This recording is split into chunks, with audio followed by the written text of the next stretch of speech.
Now that we've looked at different types of decay, we're going to look at how we can model radioactive decay of a substance. And so we'll look at the idea of half-life. In order to explain half-life, we first of all need to consider the decay of a specific nuclide. So imagine you've got a large sample that's got quite a large number of nuclides in it. It's not really going to be possible to determine when an individual nuclide is going to decay. So the reason for that is that it's very much a random event, and so we can't definitively state what time a particular nuclide is going to decay. So there is no way to predict when that's going to occur.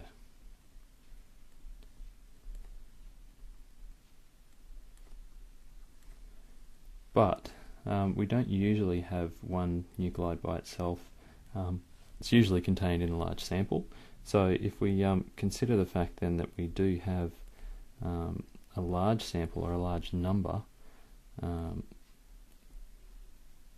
so a large enough sample, and when we're saying large enough, we're really talking sort of statistically speaking. So it's we're really looking now at not just physical processes, but mathematical modelling, so sort of talking statistics. So when we do have a large enough sample of nuclei, in a given amount of time, we can reliably predict how many are going to decay. So in a given time interval, a predictable number will decay.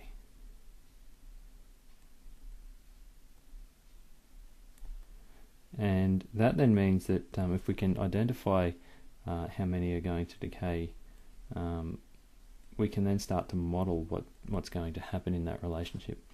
And there are a few different quantities that we need to be aware of here, but there's only one that we need to cover for SL. So one way to quantify this idea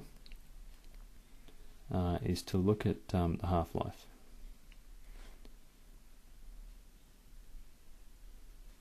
And as the name suggests, half-life is kind of half of the life of some of the particles. So the way to think of it, half-life is the time taken for half of the sample to decay.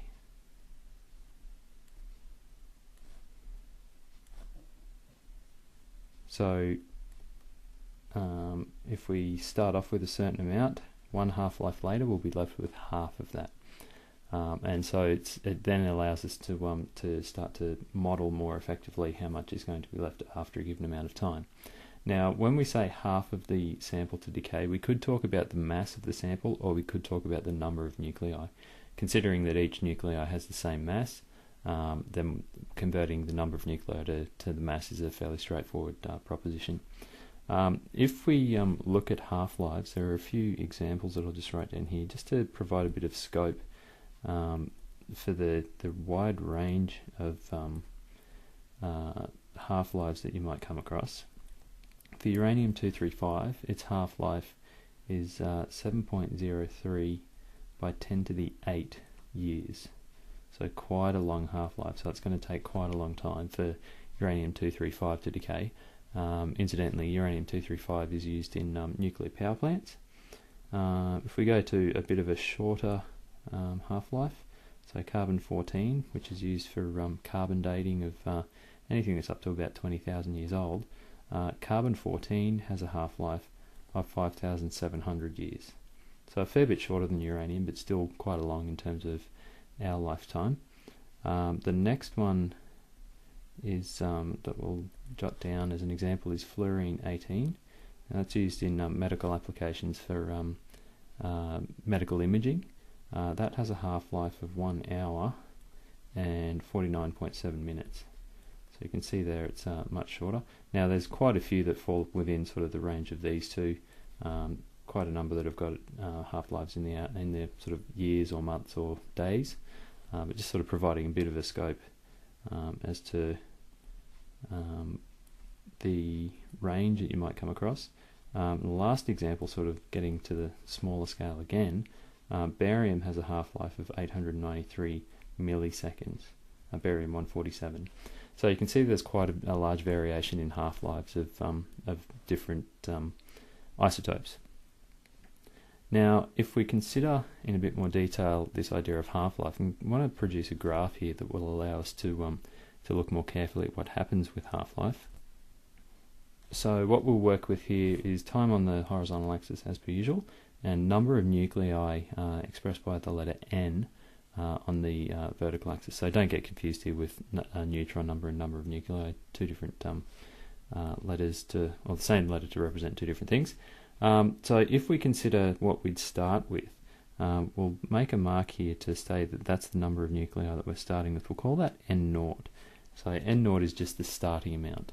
Now after one half-life, so we'll record one half-life as being this amount here, so I'm just going to notate it as T half. After one half-life, that means that the original amount is going to have decreased by half, so it's now going to be N0 on 2. And so we'd have to put a mark on our graph here. A second half-life later, so at 2 half-lives, that means that we will have decreased another half again. So that's now going to be N0 on 4. So after each half-life, the amount remaining has decreased by half. So we've now gone down to N0 on 4. If we go to 3 half-lives, we would then go another half again. So that takes us down to N0 on 8, and so on and so forth. So you can see there that as we continue to go further and further, the quantity of the material has halved from the previous half-life. So if we were to then draw a relatively neat curve through that, we'd get a line that looks something like this. And so we get what's known as exponential decay.